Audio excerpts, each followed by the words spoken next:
Ikalawang digmaang pandaigdigan na nalasa ang Japanese Imperial Army sa buong Asya kabilang ang Pilipinas.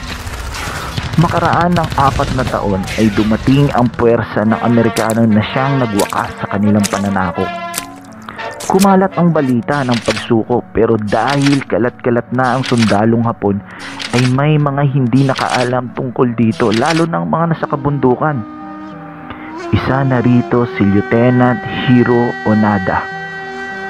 Hindi siya naniwala na tapos na ang giyera at inabot ng 30 taon ang pagiging gerilya niya sa Lubang Island na matatagpuan sa Occidental Mindoro.